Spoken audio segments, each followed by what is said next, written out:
Srivastava, your physics teacher. आप लोग कैसे हैं? लास्ट लेक्चर में मैंने प्रॉपर्टीज ऑफ चार्ज बताया था और उसमें कुछ प्रॉपर्टीज भी डिस्कस किया था। आज मैं एक मोस्ट इंपॉर्टेंट प्रॉपर्टीज पर डिस्कस करने जा रहा हूं और वो है quantization of charge. What is meaning of quantization of charge?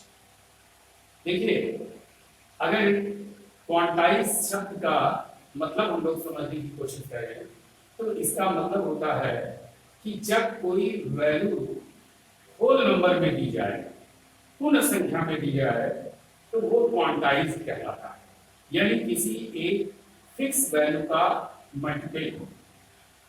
जैसे कहा जाए, charge on particle can only be some integral multiple of electronic charge E is called quantization of charge। इसका मतलब क्या हुआ? इसका मतलब ये हुआ कि अगर कोई एक चार्ज E है जो कि मिनिमम वैल्यू के साथ है, इसका कोई इंटीग्रल मल्टीपल ले लिया जाए यानी n, तो ये कहलाता है क्वांटाइजेशन ऑफ चार्ज। देखिए, चार्ज आपका पॉजिटिव भी होता है और नेगेटिव भी होता है, इसलिए ये वैल्यू आप पॉजिटिव और नेगेटिव ले सकते हैं। तो एक बार फिर से समझ लीजिए कि charge on particle can only be some integral multiple of electronic charge E is called quantization of charge। इसका मतलब ये जो आपका मल्टीपल है वो n क्या होगा? एक तरीके से नंबर ऑफ ट्रांसफर्ड इलेक्ट्रॉन्स, जितने इलेक्ट्रॉन ट्रांसफर होते हैं दैट विल बी n। अब जैसे मैंने आपसे ये कहा कि एक क्लास में कितने स्टूडेंट हैं, आप मान लीजिए 50 स्टूडेंट्स हैं, उसमें से एक स्टूडेंट दुबला पतला है, तो ये नहीं कहेंगे कि 49 1/2 होगा, मतलब पूरा 50 होना चाहिए। ठीक उसी तरीके से E की value 1e 2e 3e 3 lakh E 5 lakh E ये पॉसिबल होगा, लेकिन ये कभी नहीं हो सकता कि 1/2e 3/7e 2/5e या यूं कहिए फ्रैक्शन में E की वैल्यू पॉसिबल नहीं है, या यूं कहिए चार्ज पॉसिबल नहीं है। तो शायद समझ गए होंगे कि यहाँ पर क्वांटाइजेशन का मतलब क्या है। अब जैसे मैंने कहा कि एक बॉडी A है और एक बॉडी B है, A ने B को 500 इलेक्ट्रॉन्स दिए, इसका मतलब ये हुआ कि A पर प्लस 500 यूनिट चार्ज हो जाएगा और B पर माइनस 500 यूनिट चार्ज हो जाएगा। इसका मतलब क्या है कि प्लस 500 यहाँ इलेक्ट्रॉनों की कमी हो जाएगी, डिफिशियंसी हो जाएगी, और यहाँ जो है इलेक्ट्रॉन एक्सेस में हो जाएंगे। तो इसका मतलब ये निकलता है कि यहाँ पर n की वैल्यू 500 हो गया, और कूलॉम में अगर इस चार्ज को हम लोग फाइंड करें तो Q is equal to Le के according 500 into charge on single electron 1.6 into 10⁻⁻19 coulomb. तो देखिए ये हो जाएगा 8.0 इंटू 10⁻⁻17 कूलॉम। इसी तरह से इतनी वैल्यू इस पे आ जाएगी, नेगेटिव पे आ जाएगी। तो कई बार इससे बहुत छोटे छोटे प्रॉब्लम्स बोर्ड वगैरह में पूछे जाते हैं कि कोई सब्सटेंस है, कोई बॉडी है, एक बॉडी को दूसरे बॉडी के साथ रब कराया गया, एक बॉडी से दूसरे बॉडी में कुछ इलेक्ट्रॉन्स ट्रांसफर हो गए, सिमिलर टू दिस प्रॉब्लम, तो बताना है कि उसका नेचर क्या होगा। तो आपको पता है कि जिस बॉडी में इलेक्ट्रॉन की डिफिशियंसी होगी, कमी होगी, वो पॉजिटिव नेचर का हो जाएगा, और जिसमें एक्सेस में हो जाएंगे इलेक्ट्रॉन वो हो जाएगा नेगेटिव। तो इस तरह से आप जो है नेचर बता सकते हैं और कूलाम में वैल्यू अगर बतानी है तो Q is equal to N into E के अकॉर्डिंग N की वैल्यू आपको होल नंबर में पता ही है, E के साथ मल्टीप्लाई करके चार्ज निकाल सकते हैं। अब जैसे देखिए एक छोटा सा प्रॉब्लम और है कि जैसे ये मैं कहूं कि नाइट्रोजन के न्यूक्लियस पे कितना चार्ज होगा, नाइट्रोजन के न्यूक्लियस पे कितना चार्ज होगा, तो बहुत आप इसी पता कर सकते हैं। अभी मैंने थोड़ी देर पहले ये बताया था, पिछले मतलब लेक्चर में मैंने ये बताया था कि एटॉमिक वेट होता है, एटॉमिक नंबर होता है। तो आप जानते हैं कि 7 क्या है, number of protons is equal to number of electrons because it is atomic number.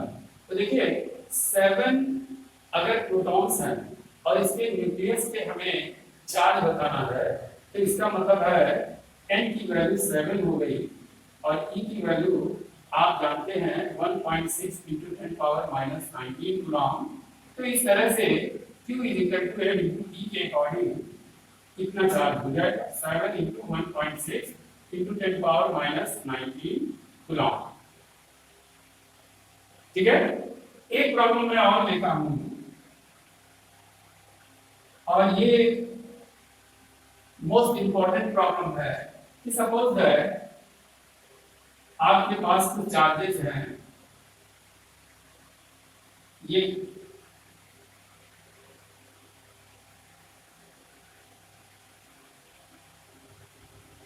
One point two eight into 10 power minus 21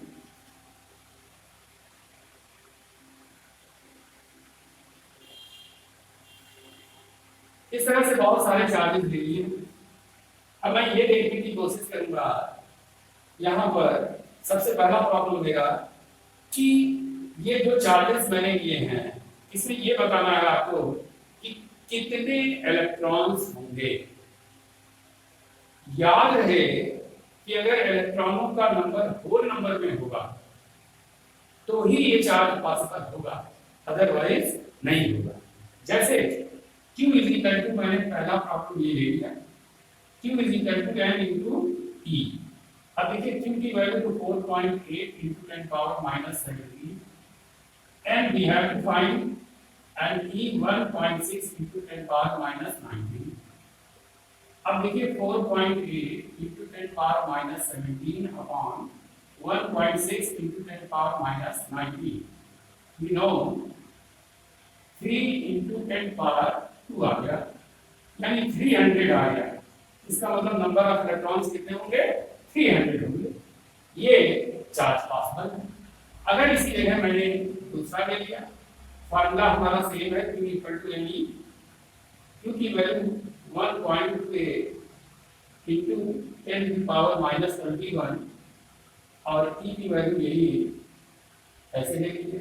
तो देखिए N इक्वल टू 1.28 अपॉन 1.6 ये ले लिया हमने इंटू 10 पावर, लीजिए 12.8 ले लीजिए और अच्छा रहेगा, into 10 to the power minus 21 upon 10 to the power minus 19। अब देखिए यहाँ पर अगर इसे हम डिवाइड करें तो देखते हैं कि 16 एरिया डिवाइड हो गया, ये डेसिमल हट जाएगा, यहाँ तो 8 आ गया, लेकिन इस जगह पर माइनस 21 प्लस 19 क्या आ गया, 8 इंटू माइनस 2। इसका मतलब क्या हुआ, ये वैल्यू 8 अपॉन 100 यानी 0.08 आ गया। अब देखिए क्या ये होल नंबर में इनकी वैल्यू आई, नहीं आया। इसका मतलब ये चार्ज पॉसिबल होगा ही नहीं, यानी हमेशा पूरी संख्या में आनी चाहिए, पूरे नंबर में आनी चाहिए, और वो ये इस तरह से अगर आपको फ्रैक्शन में मिलता है इसका मतलब वो चार्ज ही पॉसिबल नहीं है। अब आप इसे देखिए सॉल्व करके, अगर होल नंबर में आ जाए, पूरे नंबर में आ जाए तो फिर ये चार्ज पॉसिबल होगा, अदरवाइज नहीं होगा। तो अगर आपको ऑप्शन में कई प्रॉब्लम ऐसे दे दी जाए और कहा जाए कि कौन सा चार्ज पॉसिबल होगा, तो आप बहुत इजीली फाइंड कर सकते हो कि पूरी संख्या में आएगी तो इसका मतलब है पॉसिबल है, अगर नहीं आता है तो नहीं है। तो आज मैंने कुछ छोटे छोटे प्रॉब्लम्स चार्ट पे बेस लिए, शायद आपको अच्छी तरह से समझ में आया होगा। और अगर ये आया होगा तो आप पहले लेक्चर से लेकर आज तक का जितना भी मैंने लेक्चर बताया है उसे आप रिवाइज करेंगे तो आपको लगेगा कि जो टॉपिक्स में जहां तक आपने पढ़ा है वो पूरी तरह से आपको समझ में आया है। नेक्स्ट लेक्चर में मैं इसी इलेक्ट्रोस्टैटिक्स को आगे बढ़ाऊंगा। अगर आपको आज का ये लेक्चर समझ में आया हो और अच्छा लगा हो तो नए व्यूअर्स सब्सक्राइब करें इस चैनल को, और जो पुराने व्यूअर्स हैं उसे वे लाइक और शेयर करें। Thank you.